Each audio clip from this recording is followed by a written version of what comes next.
Inilah yang dilakukan Istiqlal, tidak banyak bicara tetapi banyak berbuat. Dan kami menghimbau pada rekan-rekan semua, mari kita bekerja dengan hati nurani, karena hati nurani berbicara bisa diterima semua pihak. Saya motonya, humanity is only one, kemanusiaan itu hanya satu, gak ada bedanya satu sama lain. Itu sesuai dengan prinsip kami dalam Islam. Walaqad karamna bani Adam, Allah memuliakan anak cucu Adam. Anak cucu Adam, apapun agamanya, etniknya, warga negaranya, jenis kelaminnya, we are the same, kita sama semuanya. Assalamualaikum warahmatullahi wabarakatuh. Kalian bisa lihat sendiri di intro tadi ya. Kali ini gue mau bahas tentang kejadian yang baru-baru ini viral, yaitu ada paus yang diundang ke Masjid Istiqlal gitu. Bahkan disambut oleh tokoh-tokohnya. Sampai terkesan membenarkan pemahaman atau keyakinan dari paus tersebut. Padahal kita tahu itu udah agama yang lain gitu. Maka ini udah masuk ke ranah liberalisme ya, pluralis. Seakan-akan menyatukan semua agama ini berbahaya. Kan ada tuh tokoh-tokoh tertentu lah ya yang mengatakan bahwa lu nyembah apapun sama aja gitu. Lu nyembah apapun benar gitu. Karena katanya mau lu nyembah batu, lu nyembah pohon, tetap nyembah Allah gitu katanya. Ya orang-orang sufi ya, sufi akut yang sampai tahap yang mengatakan bahwa makhluk itu bisa bersatu dengan zat Allah. Nah ini orang-orang kayak begini tuh bahaya. Karena menyamakan semua agama. Bahkan membenarkan keyakinan agama yang lain. Yang dimana Ar-Razi Hashim pernah menyatakan kalau kalimat la ilaha illallah itu hanya kalimatnya saja. Semua orang di dunia ini menyebutkan kalimat yang sama, la ilaha illallah. Karena apa? Mereka menyembah apapun yang ada di dunia, itu sejatinya tetap nyembah Allah. Mau nyembah patung, nyembah batu, nyembah pohon, nyembah sapi, nyembah monyet, sama, itu nyembah Allah teman-teman. Menurut versi Ar-Razi Hashim ada videonya. Dan juga menurut Gus Cilik, ada Gus Cilik teman-teman berpidato dia teman-teman. Orang Buddha, orang masuk ke wihara, masuk ke gereja, itu sama nyembah Allah katanya. Ada videonya. Pertanyaan gue, di mana harga diri sebagai seorang muslim gitu loh? Di mana loyalitas, keteguhan atau ya, loyalitas ya, kesetiaan terhadap agama lu, terhadap keyakinan lu gitu. Karena kan jelas beda dong, jelas beda. Agama satu dan agama yang lain jelas beda. Dan wajar ketika setiap pemeluk agama itu merasa agamanya yang paling benar. Karena ya mereka beragama itu karena mereka memilih agama itu, mereka beragama dengan agamanya karena memang bagi mereka itu yang paling benar gitu. Terus kalau kita bilang atau mengatakan bahwa semua agama sama, terus kenapa lo beragama itu gitu? Kenapa lo beragama A kalau semua agama sama? Dan seringkali yang jadi korban atau yang jadi diremehin itu malah Islam. Semua agama sama. Jadi lo Islam mau ke gereja nggak apa-apa gitu katanya. Kenapa kok nggak? Kalau semua agama sama ya udah lo yang non Muslim masuk Islam aja. Kenapa nggak gitu? Seringkali semua agama sama kok gitu.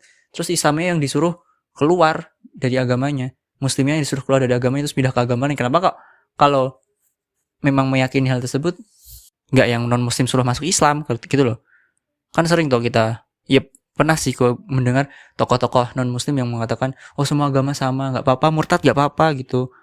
Ya, kalau kita dikasih tahu kayak gitu ya jawab aja kan, oh mohon maaf, menurut saya yang paling benar itu agama Islam. Kalau menurut Anda semua agama sama, yaudah Anda masuk Islam aja, ngapain kok nyuruh saya yang masuk ke agama Anda? Karena menurut saya yang paling benar itu ya agama Islam gitu. Kan harusnya gitu ya. Tapi ini enggak. Pakai doktrin semua agama sama, habis itu malah muslimnya disuruh keluar. Oke, terlalu banyak basa-basi ya. Gue cuma mau nampilin ini sih, dua pernyataan dari tokoh NU. Karena biasanya kan yang kayak begini yang agak-agak liberal atau yang sufi akut tuh biasanya itu oknum dari tokoh NU. Nah, dan ketika kita mengingkari hal tersebut, ini salah loh, ini nggak benar, yang benar begini alasannya seperti ini dan seperti itu, malah kita dituduh Wahabi, sesat dan lainnya, fanatik, terus yang lain-lain gitu. Tetapi orang yang sudah tidak sepakat dengan saya sampai kapanpun ya tidak akan sepakat dan pasti akan selalu teriak-teriak Wahabi, Wahabi, Wahabi, karena memang isi kepala, mulut dan dengkulnya itu Wahabi, Wahabi itu. Padahal ternyata dari tokoh mereka sendiri, tokoh-tokoh ormas atau kelompok mereka sendiri yaitu NU, itu juga ada yang mengingkari hal tersebut. Nah, apakah dengan pengingkaran tersebut berarti mereka berani mengatakan NU sesat gitu?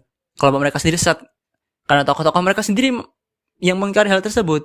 Yang mana tadi ketika kita mengingkari, kita dituduh sesat, dituduh Wahabi, berarti tokoh NU ini Wahabi dong. Tokoh-tokoh NU yang juga mengingkari ini Wahabi dong berarti. Yang nyambut dari orang Islam ini lebay lah. Nggak perlu lah menyambut seperti itu.